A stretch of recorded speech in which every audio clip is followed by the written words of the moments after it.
Thank you for everybody being here. And I especially want to thank Abe Bonowitz for putting this together. Abe works harder than anybody I know in the abolition movement to abolish the death penalty. And he's the man. And I really thank you for putting this together. You've done some really great stuff this year, and I appreciate that. And I thank everybody for being here. My name is Bill Pelke. I live in Anchorage, Alaska. I haven't always lived in Anchorage. I used to live in Northwest Indiana. I'm going to tell you a story about what happened when I was living there. A few of you may not have heard my story before. But on May 14th of 1985, there were 4 girls who were 9th grade students at Wallace High School in Gary, Indiana. During the lunch hour, students in those days could leave the school grounds and they could go to Burger King, Taco Bell, McDonald's, whatever, have lunch, and then go back to school. But on this day, those 4 girls knew they weren't going to go back to school. They're going to ditch, play hooky for the rest of the day. They went to one of the girls' homes that lived near the school. There was nobody there but the 4 girls. They sat around the dining room table. They drank some beer and alcohol and smoked some marijuana and began to talk about what they're going to do for the rest of the day because they had the afternoon free. They could do whatever they wanted to do. They decided they'd like to play video arcade games at the local arcade on Broadway, a block away, Main Street that runs through Gary, but they had a problem. They didn't have any money. So they began to talk about them among themselves about how can we get some money? How can we get some money? And finally, the girl whose home they were in said, well, you know, there's this old lady, she lives in back of me. She teaches Bible lessons in the neighborhood. She lives alone. She doesn't have a dog or anything like that. I think she has money. She said, if you 3 girls go knock on her door and tell her you want to take her Bible lessons, she'll probably let you in the house. Then when you get in the house, you can rob her. She said, now I'll stay back as lookout because the old lady will recognize me because I've taken her Bible classes. And so the 3 girls went up and they knocked on my grandmother's door. My grandmother, who we called Nana, answered the door and they said, Mrs. Pelke, we'd like to take your Bible lessons. And Nana told the girls to come on in. And to know Nana, this is what Nana would do. Nana was a very religious woman. She was involved in all the services at a local Baptist church a couple blocks away, and whenever the church doors were open, she was there. And if you know much about Baptists, those church doors are open all the time. Sunday morning for Sunday school, Sunday, the morning worship service. She'd go back on Sunday night for the Bible training hour, and then the evening worship service. Wednesday nights was prayer meeting. She'd stay over after that for choir practice. Tuesday nights was youth club, boys clubs and girls clubs. She was involved with that. Thursday night was church visitation. If somebody came to church for the first time on Sunday, she would go visit them on that Thursday and see if they had any more questions about the church or if there was anything the church could do to help them out. On Saturdays would be church visitation for people who were sick and shut in. She'd take a cassette tape of the previous Sunday's sermon and give that to the people and pray with them that they're healthy, get back where they could come back to church soon. She was involved in the Women's Missionary Society. Since she lived so close to the church, whenever missionaries would come into town, they would stay at her house. Seemed like she was always at church. But her real love, her real passion was telling Bible stories to young people. And I remember as a child, Nana telling these Bible stories. Now, when I speak to people that have some white hair, I don't really have to explain what a flannel graph Bible story is. But when I speak to high school kids, I have to talk about how it's an easel and a board and the velvet material and how she'd have cut out pictures of Bible characters and put that up on the board and tell these Bible stories. I remember as a kid watching her tell stories about Noah and the ark, how were they building the ark and the animals going on 2 by 2, and Noah building that ark, and Daniel in the lion's den, 3 men in a fiery furnace. I think my favorite story was about Joseph and his coat of many colors. I used to love it when she would take this beautiful coat that Joseph's father had made for Joseph to show his love and put that up on the character of Joseph. And then on the side would be a group of 6 or 7 guys in these plain drab brown robes. It was the brothers of Joseph and how they were jealous and ended up trading him into slavery, and a lot of you know the rest of that story. But I used to love to watch her tell these Bible stories. Then when she got older, or I got older and had kids of my own, I was able to watch her tell my kids and their friends these same Bible stories. It's what she loved to do. And so at the age of 77 years old, when these girls knocked on her door and wanted to take Bible lessons, Nana told them to come on in. Nana went into the house. She turned her back to get some information on the Bible classes, and one of the girls grabbed a vase off the end table and hit her over the head. And as Nana fell to the floor, another girl pulled a knife out of her purse and began to stab her. And while this girl was stabbing Nana, the other 2 girls went to the house looking for money. They came back a short time later and told the girl who was still stabbing Nana, we can't find any money. So that girl got angry. She told another girl to take the knife, and she began to go through the house, the bedrooms, the living room, pulling out dresser drawers, ransacking the house looking for money. The girls came up with a total of $10 and the keys to her old car. And they took her car and went back to the high school they'd left a few hours earlier to see if any of their friends wanted to go joyriding. And Nana died on the dining room floor of her home. My father found Nana's body the next day. You can imagine what a terrible thing it was for my dad to walk in and find her body in a pool of blood. What a terrible thing it was for our entire family that somebody we love so much could have died such a terrible way. The girls were arrested the next day and immediately came out in the newspaper said in the state of Indiana, if you were 10 years old or older and you committed a certain sort of crimes, you could be tried as an adult. And this crime fit that category, and so they said they were going to charge all 4 girls as adults. In fact, they were going to seek the death penalty for all 4 girls. At that time, Indiana's law called for a 10-year-old to get the death penalty. Now, by the time the trials actually started, about a year later, the state of Indiana did drop the death penalty charges against 2 of the girls. The girl that had known Nana, set Nana up, did not go into the house when the murder took place, but she was sentenced to 25 years in prison. Now, in Indiana at that time, you could get out in half-time on good behavior, so basically it was a 12-and-a-half-year sentence. The next girl went before the judge was the girl that was accused of hitting Nana over the head with a vase. She was sentenced to 35 years in prison, but the state of Indiana still wanted a death penalty for the 2 girls that handled a knife. The first girl went before the judge was a 16-year-old girl named Karen Corder. When Karen Corder went before the judge, she said, I'm guilty. So when you plead guilty, there's no criminal trial. It's just a sentencing hearing to determine what your punishment will be. The judge had a choice of 2 things at the sentencing hearing. He could either give her the death penalty, or he could give her Indiana's alternative at that time of 60 years in prison. The judge said he was going to give her 60 years in prison, said the reason he wasn't giving her the death penalty is because she had been under the influence of a person with a dominating personality. The person with a dominating personality was the last one to go before the judge. It was a girl by the name of Paula Cooper. Paula Cooper was deemed to be the ringleader. She was the girl who had brought the knife into the home, had inflicted the majority of the stab wounds. Paula Cooper was 15 years old at the time of the murder. Paula Cooper told the judge, I am guilty. So once again, no criminal trial, just a sentencing hearing to determine what her punishment would be. I took off work that day and I went to the sentencing hearing, and I watched as the prosecution spent 2.5 hours saying, why should she get the death penalty? My father was a witness for the prosecution. He testified what he saw that day when he walked into the house. He identified pictures that were taken at the crime scene, said, yes, this is what I saw. And when he asked what he thought his opinion was of what the punishment should be, he said he felt it would be a travesty of justice if she didn't get the death penalty. And he pulled a piece of paper out of his pocket. He said it had 30 Bible references that called for the death penalty.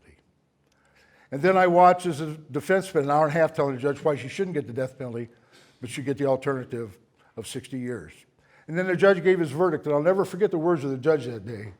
He stated when he had graduated from DePaul University back in 1959, he said there was one thing that he knew for sure. He said he knew he was opposed to the death penalty. He said back then the majority of people in this country were opposed to the death penalty. But then he talked about how the pendulum had swung to the direction, he said, where now today, the majority of the people in this country wanted, he said, in fact, demanded the death penalty. He went on to say that he hoped that someday soon the people in this country would wake up and get sick and tired of the death that this penalty brought and would come to an end. But then he said, however, according to the laws of the state of Indiana, he said he had no choice. And he sentenced her to death. And she became the youngest person on death row, the youngest female sentenced to death during the modern era. And I didn't have a problem with that. I knew we had a death penalty in this country and different people were being sentenced to death for various crimes of murder.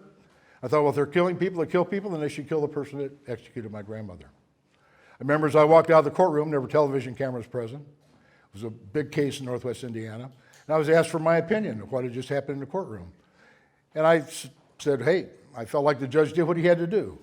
But then fighting back tears, I said, but it won't bring my grandmother back. Now that was July 11th of 1986. It was 3.5 months later, November 2nd, 1986, about a year and a half after Nana's death, where I was at work at Bethlehem Steel, where I'd been employed as an overhead crane operator for about 20 years. It was a Sunday afternoon, 3-11 shift. My job as a crane operator was to climb up about 50 steps, get into a crane cab, and make lifts and assist people on the floor to need to move something heavy. It was what they called a downturn. They weren't producing any steel that day. And as I sat in the crane cab, my mind went back to the courtroom and began to reflect on Nana's life and on Nana's death. And I began to ask my God, why? Why had he allowed one of his most precious angels to have suffered such a horrendous death? Why? And why did our family, a good family, have to suffer so much as many in our family had? And I've been raised, you don't ask God why things happen, you just accept what happens and you go on with life. But I was asking my God that night, why? As I thought about Nana, I thought about her life and her death. My mind went back to the courtroom on the day where Paula Cooper had been sentenced to death. And I recall that just as the judge had begun to deliver his sentence of death, there was an old man began to cry and to wail very loudly, "They're going to kill my baby! They're going to kill my baby!" And the judge looked over to the bailiff, told the bailiff, "Escort that man out of the courtroom. He's disrupting the proceedings." And I watched as the old man was led by me out of the courtroom, tears come out of his eyes, streaming down his cheeks. It was Paula Cooper's grandfather.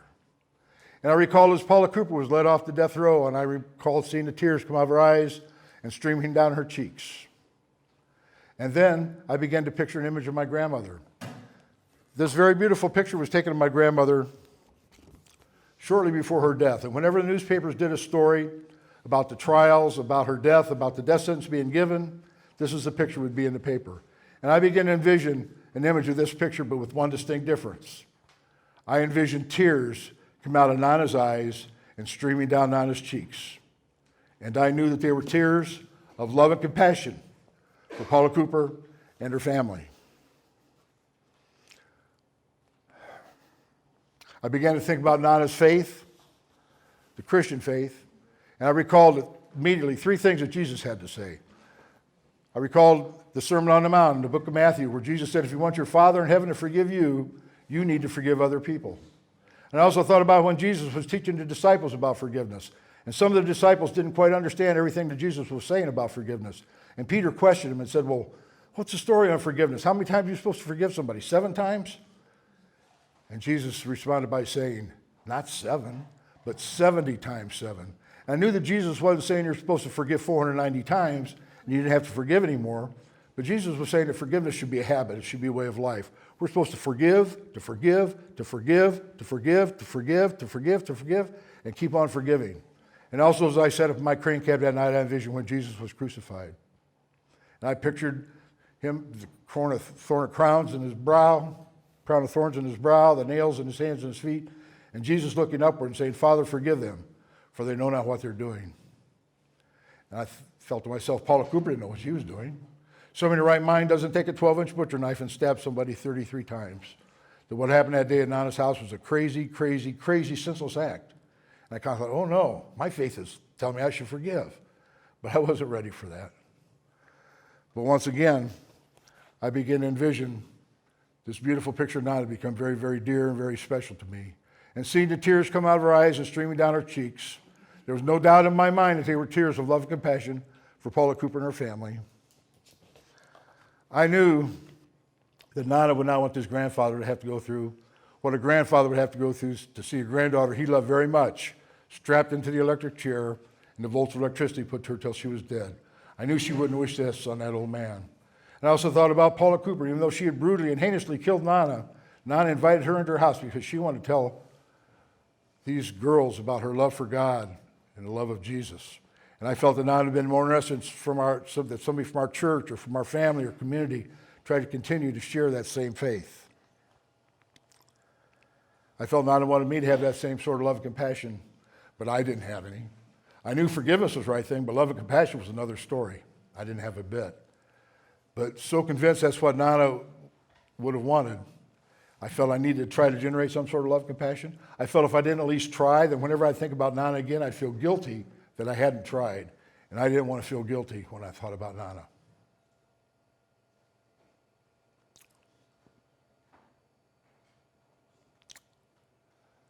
So not knowing what else to do,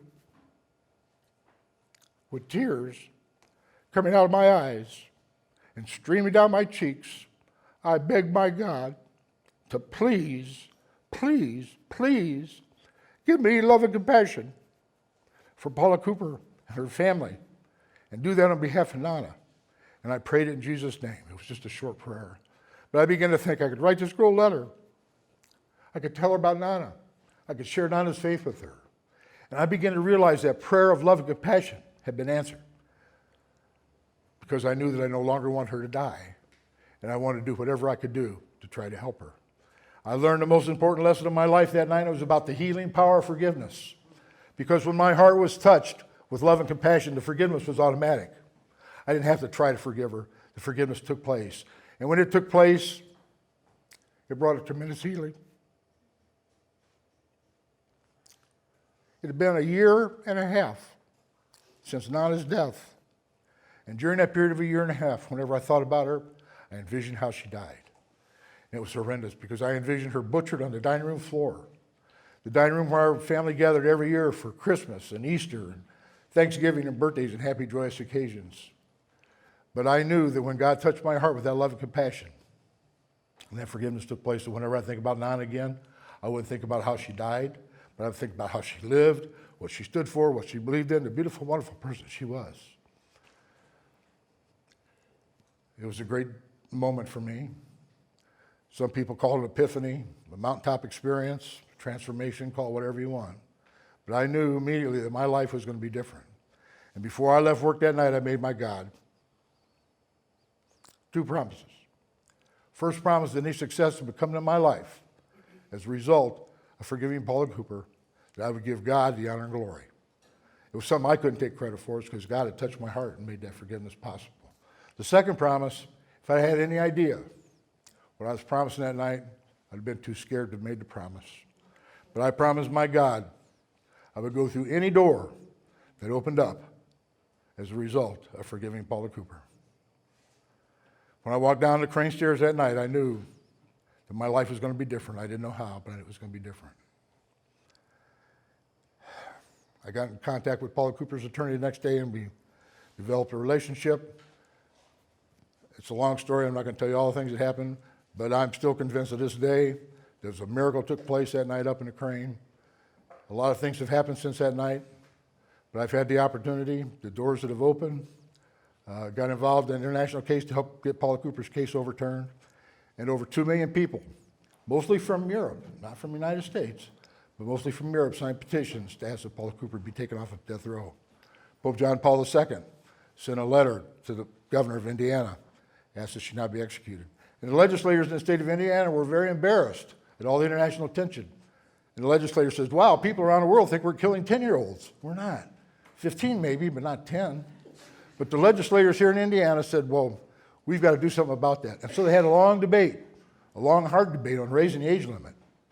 And they finally decided to raise it to 16. But they stipulated, but Paula Cooper is still supposed to be executed under the old law. But on an automatic appeal before the Indiana Supreme Court in 1989, by a vote of 5-0, they did take Paula Cooper off of death row and commuted her sentence to 60 years in prison. That was a great day for me. But also many other things have happened. I've had the opportunity to found the Journey of Hope for Violence to Healing, the major organization in this country that's led by murder victim family members that are opposed to the death penalty. We've traveled and spoken in over 20 different countries. We've traveled and spoken in over 40 states. I've had an opportunity to be on the board of the National Coalition to abolish the death penalty for a period of about 17 years, which is longer than anybody else has ever been on that board. We're on the steering committee of the World Coalition to abolish the death penalty. Got involved here in Indiana, as you said earlier, that as a result of our first Journey of Hope took place in 1993 here in Indiana, and they didn't have the Indiana Coalition to abolish the death penalty back then. In fact, when I got involved in fighting the death penalty, I was by myself. It was over 2 years. I had gone to Europe, I'd been on the Oprah Winfrey Show, but I never met an abolitionist till I had been involved in this work for over 2 years. And then I began to meet people, and people have grown. Met people like Abe Bonowitz. One of the things that Abe says often is that the facts about the death penalty is what changed his mind about the death penalty, but it was hearing the people on the Journey of Hope that changed his heart. And I'm so glad it changed his heart, because that's why we're here today, and the great work he does. Thank you.